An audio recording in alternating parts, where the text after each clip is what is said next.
Hello and welcome, all you cosmically powered paper people, to the Cartoonist Co-op Comics Mixtape, a love letter to indie comics and the community that makes and supports it. We're resuming our podcast, which launched during Nib and Ink Fest last year, and from now on we'll be beaming out to you monthly with all kinds of different segments from co-op members. For Black History Month, we'll be featuring a focus on Black creators, with news updates about what's going on in the world of comics, reviews of comics of and by our members, an interview with Brandon of Autumn Wing, and more. It's comics you can hear. This podcast is going to feature many different voices, and in a sense, the whole co-op is going to be participating. There's a reason we call it a mixtape. If you have news, recommendations, or want to participate in a roundtable, a dramatic comics reading, or anything else, please reach out at podcast@cartoonist.coop. This podcast is edited and produced by Kelsey Crawford, creator of The Legend of Jamie Roberts at thelegendofjamieroberts.com, about a genderqueer pirate and their adventures. I'm your announcer, Adam Prosser, lead editor of the Co-op newsletter. You can check out my comic Star Force Pentacle at prankster36.wix site, site.com/phantasmic-tales. That's phantasmic with a PH. Or visit me on Blue Sky at prankster36. Without further ado, let's get into it.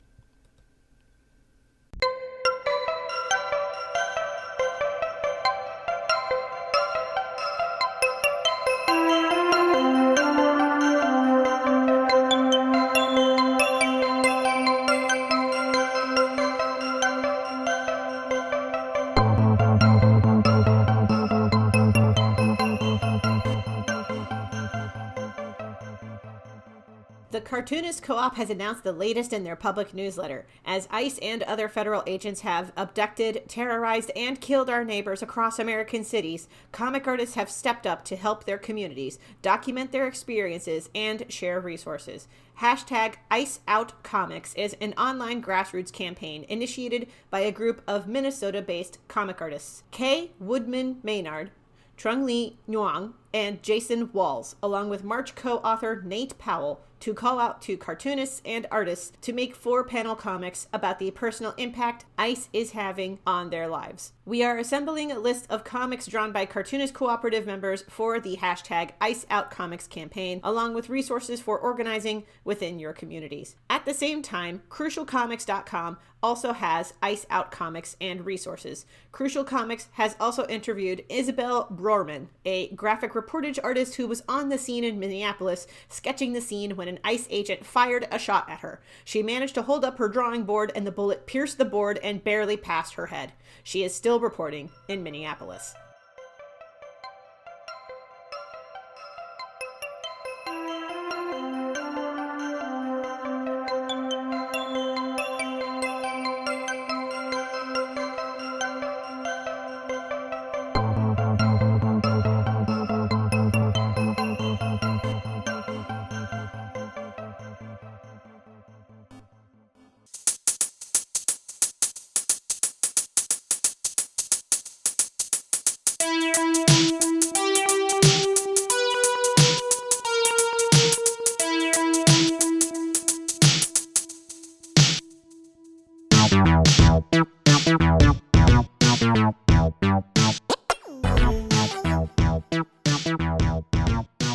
Welcome to the review room, where I review comics.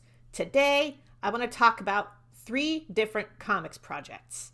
Let's start with Aster and the Fire by Curly, a fellow member of the co-op. Aster, a failed mage turned hovercar mechanic, ekes out a living in the city-state Adar with her brother Jember, forced to hide their magical heritage due to the exploitation of magic by gangs and governments alike. The siblings' cover is threatened when Aster gets an unusual hovercar repair at her workplace. Little does she know that it will plunge her into a world of magical crime and force her to reckon with a buried power that could tear her apart from the inside out. Full disclosure for this portion of the review, I did help Curly with some story consulting for later chapters, so I know some spoilers the general public does not. I will not spoil anything to you, the listener.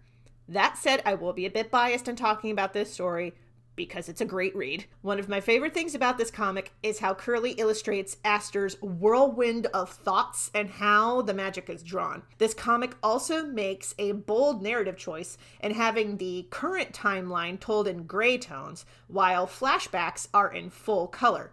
That certainly won't have ramifications moving forward. If there's any one thing that could be strengthened about this comic, it's the lettering and the placement of word balloons. Particularly in the early pages, it can be hard to parse which balloons are a reply to what bits of dialogue. It does get better in later pages, though. Having said that, the characters are immensely relatable thanks to the dialogue. I also hugely appreciate the East African aesthetics that permeate literally everything in this story. I'm looking forward to reading more Aster and the Fire, and I can't wait to see what Curly does next. New Masters by Shobo and Shof Coker. In this Afrofuturist sci-fi graphic novel, tech hacker Ola and a motley crew based in West Africa find themselves with an ancient artifact that a lot of people, from the alien colonizers to the star pilots, want to get their hands on. This is a heist. I have a soft spot in my heart for heist stories. I found out about this book because Shof was a special guest at the Toledo Comic Arts Festival one year, and he gave a talk about his work. I'm going to do my best to not just gush about this comic, though there is a lot to gush about, from the page layouts and lettering that guide the reader's eye so well, to the top-notch character design, to ideas like having star pilots residing in a Benin temple, and the vibes of city life that are pulled straight from Lagos and other Nigerian cities. My only criticism is that at points the writing can be awkwardly paced. This problem happens infrequently enough that it doesn't detract from the overall picture for me. Other writers may have other opinions about this. It's still a fun adventure comic that if you haven't read it yet, you should. Hard Ears by Matthew Clark and Nigel Lynch is an Afro-Caribbean fantasy graphic novel that takes place in an alternate universe version of Rosevere Island.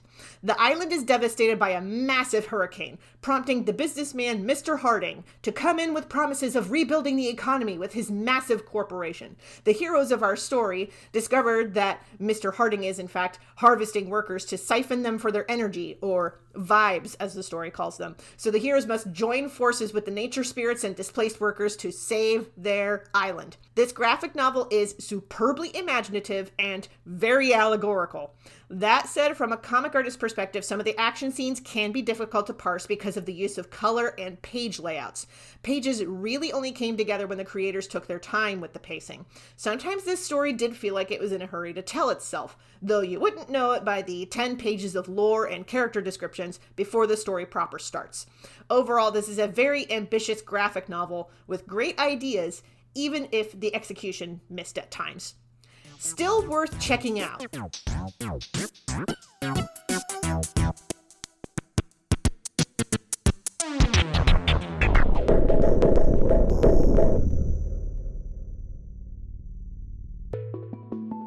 What story turned on the lights in your head?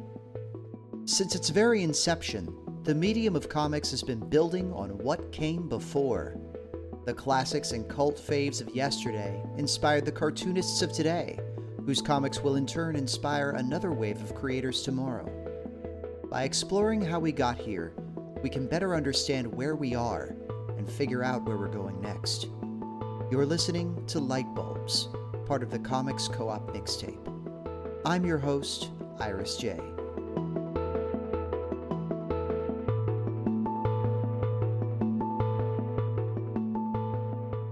Hello, everybody, and welcome back to the Cartoonist Cooperative Podcast. You're listening to Lightbulbs. I'm Iris J. This is the show where we interview co-op members about the comics that influenced them, and also a little bit about their comics as well. Today in the studio, I've got Brandon Lionhearted, author of Autumn Wing and the Crown of Fire, a really excellent webcomic on the Spider Forest Comics collective that is a really amazing sort of brush and ink work, building both on classic fantasy shonen tropes, but also adding in a really warm human characterization element to it. It's really fantastic and worth your time. Brandon, thanks for taking time out of your schedule to be here today. thanks for having me, and also thank you for the kind words. That did my heart some good to hear. Yeah, it's your stuff is really cool. It's been really exciting seeing a webcomic that works in such a handcrafted traditional style at a time when so many other webcomics are very, very committed to this like very crisp digital look, which isn't a bad thing. But I, Yeah, as somebody who cut my teeth in using brush and ink, it's really, really cool to see somebody doing stuff as exciting and dynamic as yours in the space. thank you. Yeah. And I agree. Like, nothing wrong with digital work at all, or like cleaner, crisper work, but I definitely have a preference towards being a little rougher, like, and sort of like embracing more imperfect design sensibilities, I guess. Yeah, you could feel the whether it's like a cool fight scene or just a conversation, you can really feel I really feel the energy and the life in your figures and your gestures in your work, which is it is so cool. Thank you.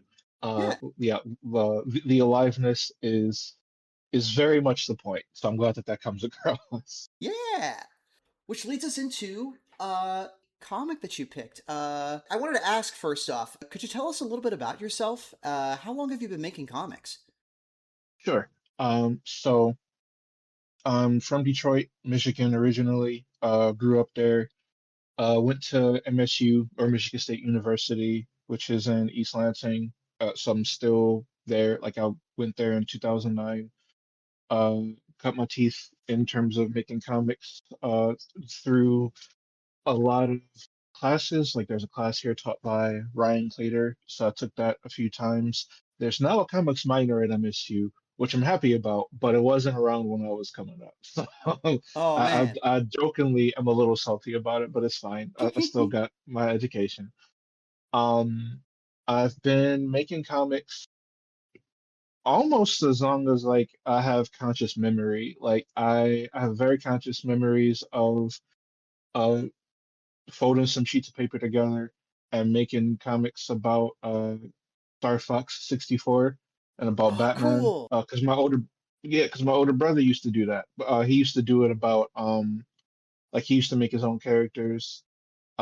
Used to watch a lot of Beetleborgs. So Yeah, Beetleborgs. yeah.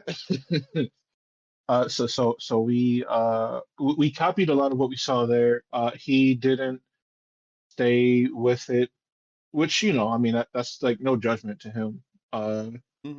he like had different creative avenues. I stayed with comics. Um, uh, about a few months ago now, I just finished the year-long program at the Sequential Artist Workshop. So Wow. I've been doing that. Um, and that community is really great. Uh, I've been with the Spider Forest Comics webcomic collective. Dang, what year was that? I want to say 2022. I've been with them. Hmm. And that community is really dope. Um, let's see. I'm trying to think about what else is there that's like super interesting. Um, so I've been doing this since I was about 4 years old. I've been putting out this particular comic, Autumn Wing and the Crown of Fire, in this iteration since 2019. It Hmm. was originally a 24-hour comics project. It was the only time out of 6 attempts that I was actually able to finish a story Oh within wow. 24 hours. It's a And really I did that hard in 20. challenge. It's a really hard challenge. It was the most fun I've had making comics that I will never do again. I am never doing that again. Sometimes you just need to Like, do something and be like, yeah, I can do that. Well, time to yep, never ever do that. yep, yep. That's exactly what it is. I always half jokingly say it's the best challenge that I can never, in good conscience, recommend to anybody. I still have Like I that actually developed RSI from that. I got Oh repetitive stress injury from doing that. no! And like I manage it well enough. Like it don't Mhm. really bother me like that no more. But occasionally, if I'm overworking or have a tight deadline, I feel it in my hand a little bit. Ah, Um, yes, the souvenir is back. yup. The souvenir. Oh, I'm calling it that from now on. That's a good way to put it. The souvenir from 24-hour Comics Day. Yeah. Potentially lifelong injury. Yep. Wow. So I did that in 2015. Ended up liking the. Oh, it was a whole mess, but I ended up liking the story and like the very basic parts of the story and the character so much that I wanted to expand it, and I really wanted to keep doing like adventure stories and fantasy stories. And it's kind of like the thing that develops organically where you don't really know what you are trying to say until you start talking and until you Hmm. start saying it, and then you sort of like, oh yeah, like this story is speaking to this, and like this is why I'm invested in it. Yeah. So in that same spirit, a lot of my work has a lot of that same element of like yes, I'm consciously exploring things that are specific, but also leaving enough space for themes to shift and develop like as I create something. Hmm. And Um, yeah, and like that's one of sorry, my go ahead. favorite things about. No, it's fine. That's one of my favorite things about webcomics is that you can they're because they're kind of like gardening, where it's an organic sort of uh uh almost living thing that you can watch grow and change and branch out along with the people who make it. Yeah, It's so cool. So, yeah, I actually love it for that too. Like a lot of people like to like I know it's a pretty big trend to like go back and redo the first couple of pages, and mhm. I don't want to do that. Oh Mostly yeah, because no. it's like a living document of growth. Like that enhances the story to me. I agree. Or it's so cool to track to see the sort of journey that somebody takes while they're making the work. I don't know. It's neat. It's like a meta adventure on top of the adventure you're reading about. Yeah, yeah, exactly, exactly. So speaking of adventures, what comic title did you pick as your inspiration? I picked the series Shark Knife by Corey Lewis. So shout outs to him. Um, and I picked. Should I like hop into why I picked Oh, go Shark for it. Knife? No, please, by all means. Yeah. Okay, okay. So currently there are two volumes of it.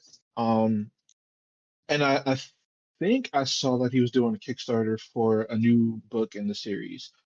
Um, don't quote me on that. Go Hmm. look up Corey Lewis if you are further curious, dear listeners.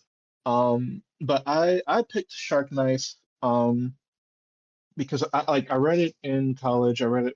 When was that? Like 2012, 2013.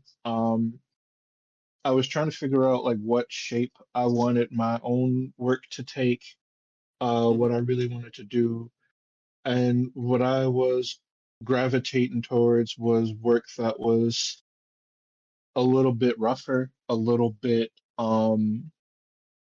that had a lot of life to it, that had a lot of energy to it. Yes.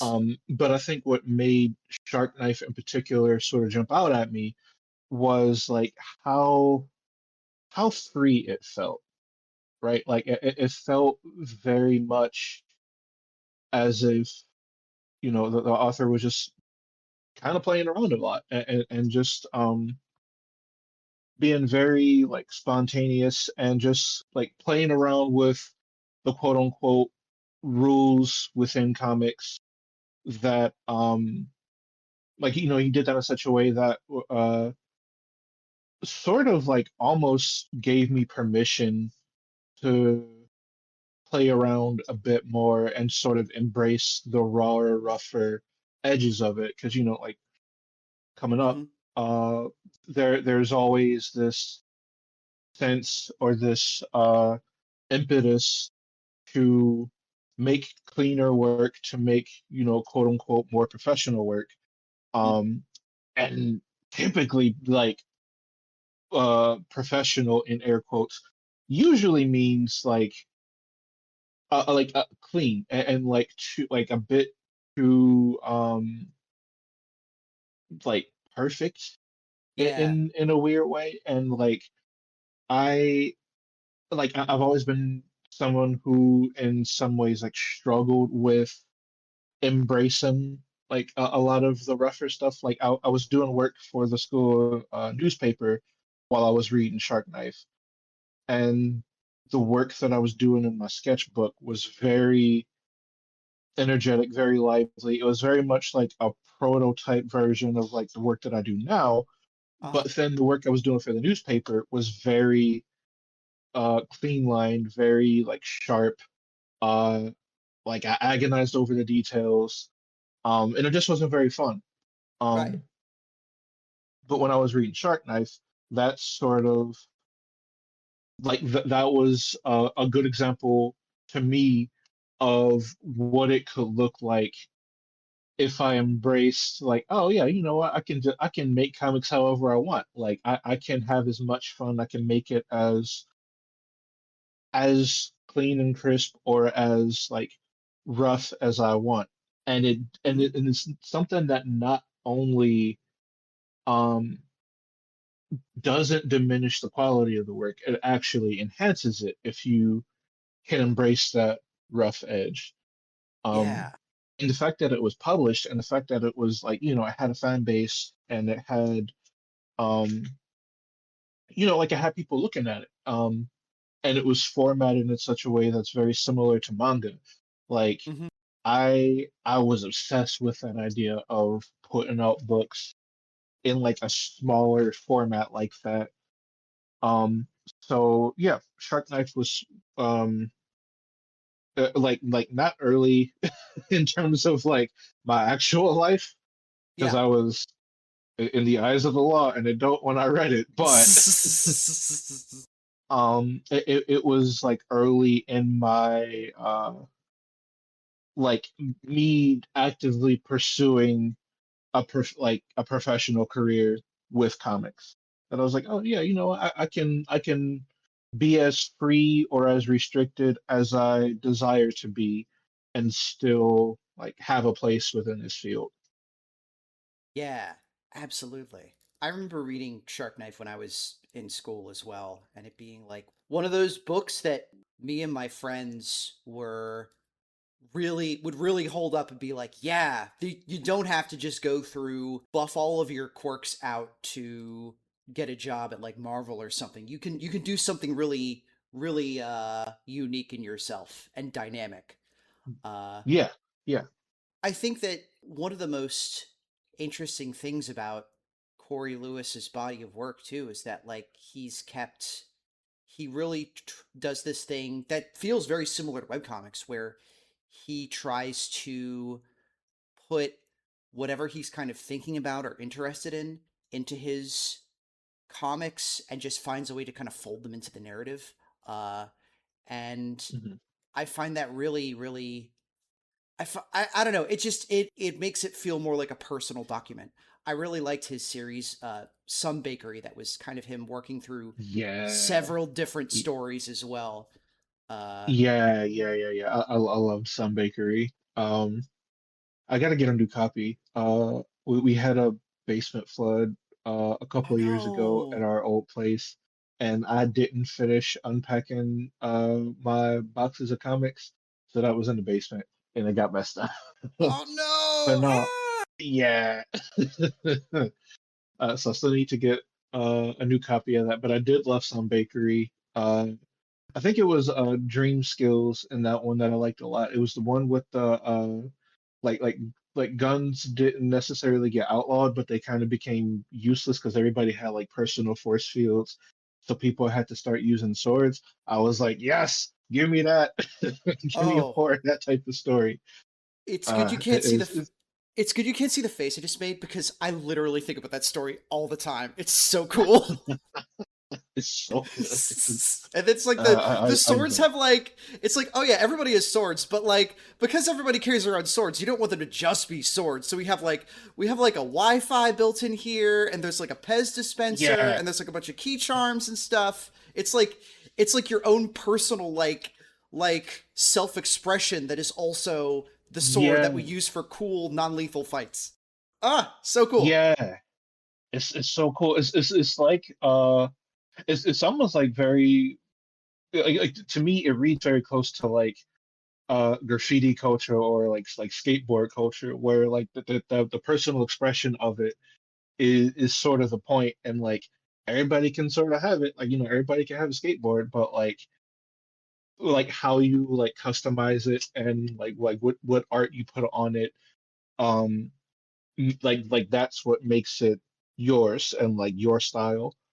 So there's very much like a punk aspect to Corey Lewis. Like most of Corey Lewis's, like, or all of it actually, all of Corey Lewis's work that it is really like inspiring to see that out in the wild and like try to at least, like, capture at least some of that energy in here. Because once more, the the point of how I do my own work is the aliveness and is the that sort of like pulse and that energy. And like even with like quiet scenes, like you still want to have that. And Yeah. like his work was the first thing that I saw just kind of go like, there probably is a better term, but what popped into my head was balls to the wall. um Yeah. but yeah, like go like that hard on it. Like I think it was in the first Shark, like there was like an 80-page fight scene, and I'm like, God damn. Okay, all Yeah. right, yeah. Yeah. So would you recommend it to other readers today? Yeah, yeah, I would absolutely recommend the Shark Knife Double Z. Um, man, I literally just saw the let me look at this because I literally was just looking at his YouTube page, like randomly the other day, like even before you like sent me the email. I was like, oh, let me Oh, check out what what Corey Lewis is up to because I yeah. haven't like followed up on his stuff for a minute. I'm looking at the Kickstarter page right now. It's a new issue, Shark Knife Fight Machine Volume 1. It's got 20 days to Yeah, go, and it's at 17K pledged of a 9K goal. So it's going to get printed, and folks can jump on that right now. I didn't expect this to be like a current promo thing, but that works out really cool because I'm going to back this project too. yeah, I've actually been planning on doing that next time I get paid. So I will also be doing that because I Yeah. definitely want that book on my shelf. And it looks like he hasn't skipped a beat on it either. All right, anyway, my bad. What were you gonna Oh say? no, you're fine. You're fine. I was actually going to say like getting back to promoting your stuff. Uh Mhm. thank you so much for talking with me. This was a lot of fun and it was awesome seeing inside of your process. Um I wanted to ask, where can folks find you online? And if you're is there anything you in particular like to promote right now? Sure. So you can find me on my main website, which is brandonlionhearted.com. You can find me on my webcomic site, which is autumnwing.spiderforest.com. Um, and I'm mainly, as far as social media, I'm mainly on Instagram. I've been doing a little bit of stuff on Blue Sky. Um, but Instagram is pretty much it, and it's also Brandon Hmm. Lionhearted. As far as current projects to promote, I just took my comic off of hiatus a couple weeks ago. So Autumn Wing Chapter 7, called The Eye of the Basilisk, has been currently running, and I publish 2 pages a week on Ooh. Wednesdays and Fridays. As a matter of fact, yeah, I think a page just went live a couple hours ago, actually. Oh hey, So wow. Awesome. Well, hey, thank you so much, Brandon. This was an absolute blast. Um, yeah, it was a yeah, lot of fun. Thank you for having me. of course. Once again, thank you for listening to Light Bulbs, part of the Cartoonist Cooperative. Yeah, keep drawing and keep making stuff that you feel passionate about, listeners. Have a good rest of your day or evening or whenever you're listening to this. Keep making comics. Yeah, keep making comics.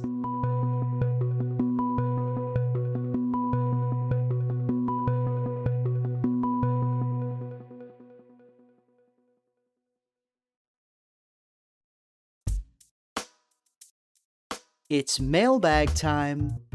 Straight from our mailbag, Jerna Van Voren has these comics recommendations you should check out. Not Another Cliché by Simcray. In the vibrant virtual realm of Artisan, creativity is your weapon, and your imagination is the limit. But beneath the glitz and glamour, a dark secret lurks. Can Sky and her friends unravel the truth before it's too late? Their journey will test their skills, their friendships, and even their very survival. Read it now. Not Another Cliché on tapas.io. Hellbound by Seth Smith. When Mike's brother Sean gets sucked into a portal to hell by an evil demon king, Mike must brave the underworld to bring him back, or die trying. This work is LGBT+ and rated older teen for fantasy violence, mild language, alcohol, and smoking. Hellbound. Read it now on tapas.io. Vampire Girlfriends by Pochimu. This queer slice-of-life story follows the modern lives of two vampire girlfriends and their friends. Read Vampire Girlfriends now on tapas.io. Caramel Corn by Pochimu. Sarah is the only human left in a world full of mythical creatures and monsters. All she wants to do is live a quiet life, but because of a particular fallen angel, those dreams grind to a halt. Everything changes when Sarah meets her guardian angel, Jacob. Read it now on caracomic.com. That's caracomic.com. Hundrava by Rado. Hundrava follows the life of Voanio and her friends in Antananarivo, the capital of Madagascar. Voanio is a young woman with a strong body and a soft heart. She works at the market by day and pulls a cart by night. And after, if she has time left, she cleans her neighborhood streets with her cousin Papango. Life is not easy for Voanio, but she still tries her best. You can read Hundrava now on tapas.io. It's also worth mentioning that Jerna Van Voren and Rado collaborated together on another comic, Bar Veuve Noir. Down a long dark alley in a city is nestled a very peculiar bar, hosted by a very peculiar woman, for women with a particular need. Her clientele, hopeless women looking to escape abusive partners. They pay a small fee, and he disappears without a trace the very next day. It's an average night when she notices a man walk into her bar. Usually when men come into her bar, they are never meant to leave. But this man doesn't look like any of the men she's been told about. Rather, his expression reads like the women she's used to serving. Someone desperately looking for a solution. This is a 64-page explicit monster erotica comic for adult audiences. You can get it now at hernacious.itch.io. That's hernacious.itch.io. Also, Jean recommends Punk Rock Karaoke by Bianca Junice, and we second this recommendation. We have another letter from our listeners. This is from Sierra, who writes, "My name is Sierra Barnes. I've been a co-op member for a while, and I saw the call for comics recs and love it. I wanted to put out the webcomic The Unlucky Ones and The Edge of Nowhere by Nicky Rodriguez. You can read it on her website, on Global Comics, and on Webtoon. It's currently on hiatus, so now's a great time to catch up. Nicky's vibrant colors and grounded settings are what drew me to her work, but honestly, it's the interplay between her characters, how real and fleshed out they feel without feeling over-explained, that really keeps me coming back to her work. The Unlucky Ones and The Edge of Nowhere is set in an alternate Bay Area affected by an unknown catastrophe where people suddenly discover they have inexplicable new destructive powers. After meeting in a chance encounter at a local diner, anxious sweet boy Lucio and assertive but kind of bratty Sonia end up going on a road trip together, at first to evade the authorities, but eventually to discover who they will be in this brave new world. It's a love letter to the Bay Area. It's a love letter to the sweet, weird, in-between stages in a person's life. It's a love letter to being alive, and it definitely deserves more eyes. Thank you for the rec, Sierra. The links to check out The Unlucky Ones and The Edge of Nowhere are in the show notes.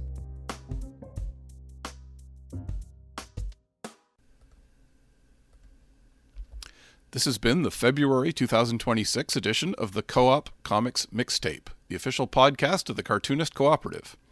The Co-op is a multinational, member-driven group of comics and cartoonists, now over 1,000 strong, working together to build community among comics creators and to improve and protect the labor rights of comic industry workers worldwide. You can learn more about it at our website at cartoonist.coop. And if you're a creator yourself, consider joining us. It's free to join, and we provide career development resources, creative feedback and assistance, promotional campaigns for members' comics, exclusive discounted benefits, and more. You can check us out at cartoonist.coop. But even if you're just a fan of comics, you can support us in a bunch of ways, like subscribing to our newsletter at cartoonist.coop/newsletter.html, where we're always promoting the latest cool work by our members, as well as showcasing merch, initiatives, Kickstarters, and all kinds of other stuff to explore.